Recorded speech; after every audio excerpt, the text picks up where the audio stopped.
give blind adherence to any presentation of truth.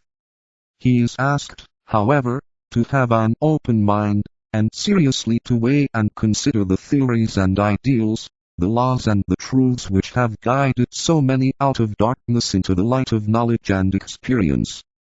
The postulates might be enumerated as follows and are given in the order of their importance.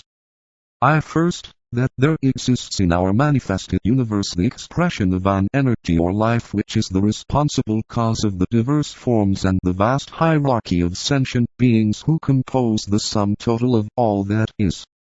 This is the so-called heliostic theory, though the term but serves to confuse. This great life is the basis of Mohism, and all enlightened men are Mohists. God is one, is the utterance of truth. One life pervades all forms, and those forms are the expressions, in time and space, of the central universal energy. Life in manifestation produces existence and being. It is the root cause, therefore, of duality. This duality which is seen when objectivity is present and which disappears, when the form aspect vanishes, is covered by many terms, of which for the sake of clarity, the most usual might be here listed. Spirit, matter, life, form, father, mother, positive, negative, darkness, light. Students must clearly have this essential unity in mind, and when they talk, as they needs must, in finite terms of that duality which is everywhere, cyclically, apparent. The second postulate grows out of the first and states that the one life, manifesting through matter, produces a third factor which is consciousness. This consciousness, which is the result of the union of the two poles of spirit and matter, is the soul of all things. It permeates all substance or objective energy. It underlies all forms, whether it be the form of that unit of energy, which we call an atom, or the form of man, a planet, or a solar system. This is the theory of self-determination, or the teaching that all the lives of which the one life is formed, in their sphere and in their state of being, become, so to speak, grounded in matter and assume forms whereby their peculiar specific state of consciousness may be realized and their vibration stabilized. Thus they may know themselves as existences. Thus again the one life becomes a stabilized and conscious entity through the medium of the solar system, and is essentially, therefore, the sum total of energies, of all states of consciousness, and of all forms in existence. The homogeneous becomes the heterogeneous, and yet remains a unity. The one manifests in diversity and yet is unchanged. The central unity is known in time and space as composite and differentiated, and yet, when time and space are not, being but states of consciousness, only the unity will remain, and only spirit will persist, plus an increased vibratory action, plus capacity for an intensification of the light when again the cycle of manifestation returns. Within the vibratory pulsation of the one manifesting life, all the lesser lives repeat the process of being, gods, angels, men, and the myriad lives which express themselves through the forms of the kingdoms of nature and the activities of the evolutionary process. All become self-centered and self-determined. 7. The third basic postulate is that the object for which life takes form and the purpose of manifested being is the unfoldment of consciousness, or the revelation of the soul. This might be called the theory of the evolution of light. When it is realized that even the modern scientist is saying that light and matter are synonymous terms, thus echoing the teaching of the East, it becomes apparent that through the interplay of the poles, and through the friction of the pairs of opposites, light flashes forth. The goal of evolution is found to be a gradual series of light demonstrations. Veiled and hidden by every form lies light. As evolution proceeds, matter becomes increasingly a better conductor of the light, thus demonstrating the accuracy of the statement of the Christ, "I am the light of the world." The fourth postulate consists of the statement that all lives manifest cyclically.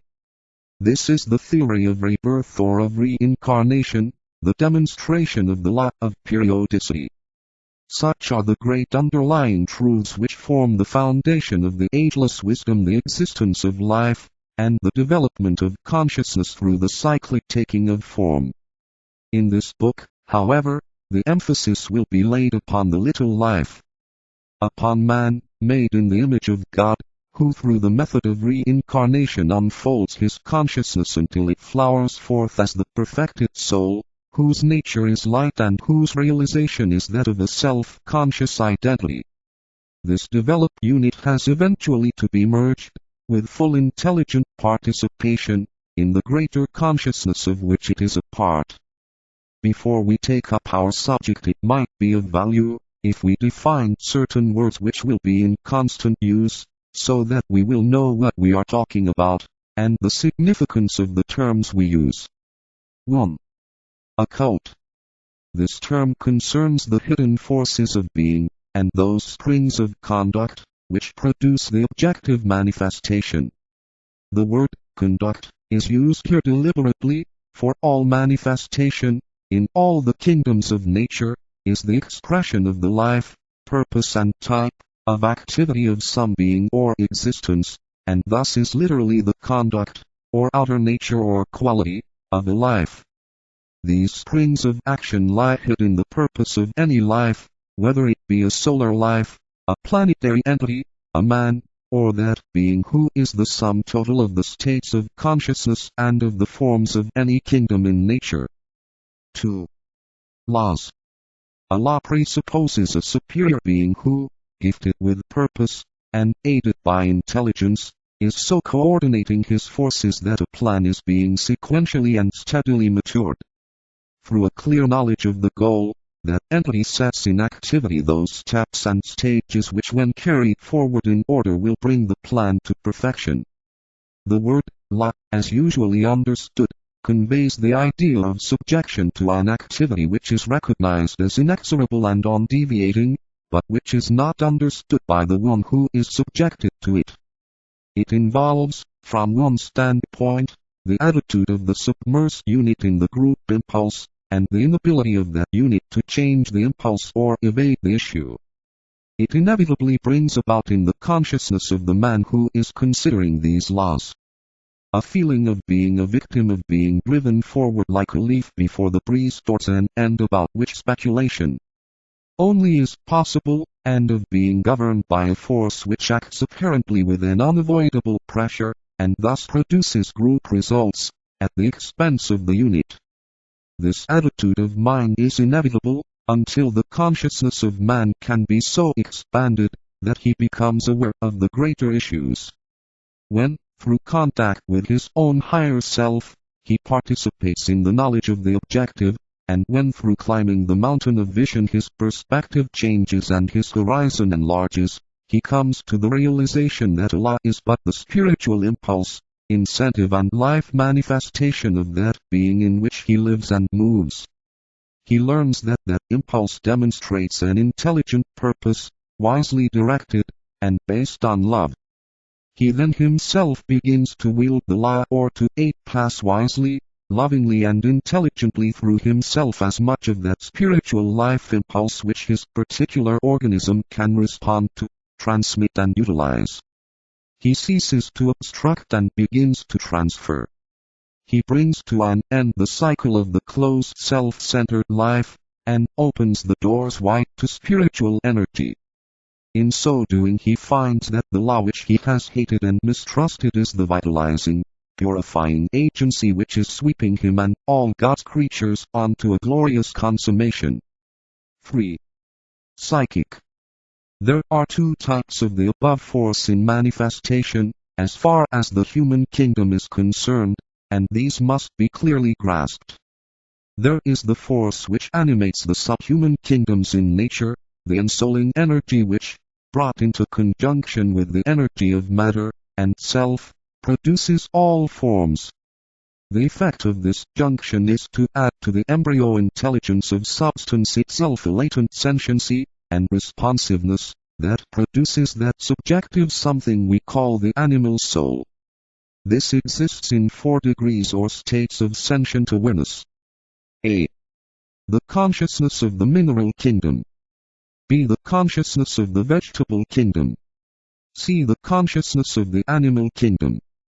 D. The consciousness of the animal form through which the spiritual man functions, which after all is but a department of the former group in its highest presentation. Secondly, there is that psychic force which is the result of the union of the spirit with sentient matter in the human kingdom, and which produces a psychic center, which we call the soul of man. This psychic center is a force center, and the force of which it is the custodian, or which it demonstrates, brings into play a responsiveness and an awareness which is that of the soul of the planetary life, a group consciousness which brings with it faculties and knowledge of a different order than that in the animal soul. These supersede eventually the powers of the animal soul which limit, distort, and imprison, and give man a range of contacts, and a knowledge which is infallible, free from error, and which admits him to the freedom of the heavens. The effect of the free play of the soul of man serves to demonstrate the fallibility, and relative uselessness, of the powers of the animal soul. All I desire to do here is to show the two senses in which the word psychic is used. Later we will deal with the growth and development of the lower psychic nature or the soul of the vehicles in which man functions in the three worlds, and then we'll seek to elucidate the true nature of the soul of man and of the powers which can be brought into play once a man can contact his own spiritual center, the soul, and live in that soul consciousness. 4. Unfoldment. The life at the heart of the solar system is producing an evolutionary unfoldment of the energies of that universe, which it is not possible for finite man as yet to vision. Similarly, the center of energy which we call the spiritual aspect in man is, through the utilization of matter, or substance, producing an evolutionary development of that which we call the soul, and which is the highest of the four manifestations, the human kingdom. Man is the highest product of existence in the three worlds. By man, I mean the spiritual man, a son of God in incarnation. The forms of all the kingdoms of nature, human, animal, vegetable and mineral, contribute to that manifestation. The energy of the third aspect of divinity tends to the revelation of the soul, or the second aspect, which in turn reveals the highest aspect. It must ever be remembered that the secret doctrine of H. P. Blavatsky expresses this with accuracy in the words, "Life we look upon as the one form of existence, manifesting in what is called matter. Or what, incorrectly separating them, we name spirit, soul and matter in man. Matter is the vehicle for the manifestation of soul on this plane of existence, and soul is the vehicle on a higher plane for the manifestation of spirit, and these three are a trinity synthesized by life, which pervades them all."